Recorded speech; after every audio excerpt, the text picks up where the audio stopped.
You know that iPhone in your pocket or in your hand right now? It's packed with stuff you use every single day. But what if I told you it's also hiding a whole other layer of secret buttons and controls you've probably never even seen? Well, we're about to unlock your phone's true potential. Let's dive in. I mean, really think about it. What if you could do your most common tasks without ever fumbling for the physical buttons or swiping all over the screen? That's exactly what we're going to dig into today. And we're starting with a hidden gem that puts a super powerful command center right at your fingertips. All right, first up, we've got a feature called Assistive Touch. Now, you might have heard of it. It was originally designed for accessibility, but let me tell you, it has become an incredible shortcut tool for everyone. Just think of it like a floating, totally customizable button that can do pretty much anything you want it to. So, here's how it works. Assistive Touch puts this single little button on your screen that just kind of hangs out there. You tap it, and a menu of your favorite actions instantly pops up. It's a total lifesaver if one of your physical buttons is on the fritz, but honestly, it's also just a way faster way to get things done. But the real magic is in the customization. You can load this little menu up with 8 different icons for all your most used actions. And get this, one of the best tricks is the ability to confirm Face ID payments right from the screen. Yep, no more double-clicking the side button. That feature alone is an absolute game changer. So the preset actions are fantastic, but here's where things get really, really interesting. This button isn't just limited to the shortcuts Apple gives you. You can actually record your own custom gestures and assign them to an icon. Just think about it for a second. Is there a specific multi-finger swipe or tap you always use in a game or an app? Well, you can record that exact motion, say a 2-finger pinch or a 3-finger swipe, and save it. Then you can perform that super complex action with just a single tap from your little floating menu. It's incredibly powerful stuff. Okay, so we've added a virtual button on the screen. Now let's talk about changing how you physically interact with the screen itself. This next part is all about making your iPhone feel perfectly tuned to your own personal touch. There are 2 really important ideas to get here. First, you have haptic touch, which is all about adding a physical feeling, that little vibration you get when you long press something.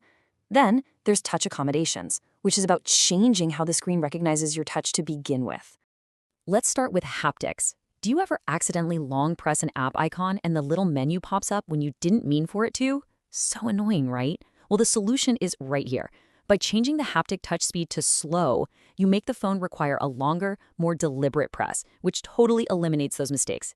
And hey, as a cool little bonus, you can even turn on music haptics to literally feel the rhythm of your song. Now, if you find your screen is just a little too sensitive sometimes, touch accommodations can make it way more forgiving. Hold duration helps prevent those accidental ghost touches from ever registering. And my personal favorite, Ignore Repeat, is for anyone who sometimes taps an icon a few times by mistake. It just intelligently treats all those rapid-fire taps as one single intentional touch. Okay, you're going to want to lean in for this one, because this next feature is the one that gets the biggest no way reaction when people find out about it. We've talked about virtual buttons and screen sensitivity, but now we're going to reveal 2 completely invisible buttons you never knew your phone had. And that is not an exaggeration. The back of your iPhone, right around that Apple logo, can actually function as 2 separate, customizable buttons. And yes, this works even through most thin cases. It's wild. So here's how it works. You can assign one action to a quick double tap on the back of your phone and a completely different action to a triple tap.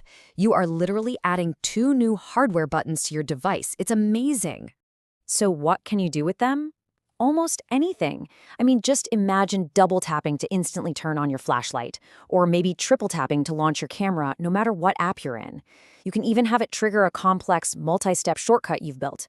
This is probably the single most powerful customization feature on the entire phone. Seriously.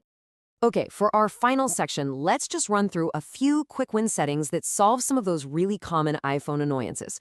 The little tweaks that can make a huge difference in how you use your phone every day. Using one of the bigger phones? Reachability is a must for one-handed use. Getting tired of that undo typing box popping up every time you move your phone? Just turn off Shake to Undo.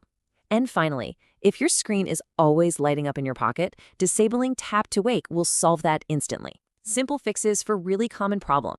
So you're probably wondering, okay, this is awesome, but where are all these settings buried? Well, the good news is they're all in one place, which makes it incredibly easy for you to just go in and start playing around with them right now.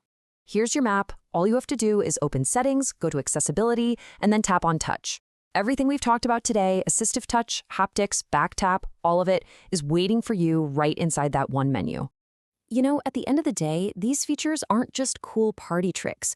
They're tools for some seriously deep personalization.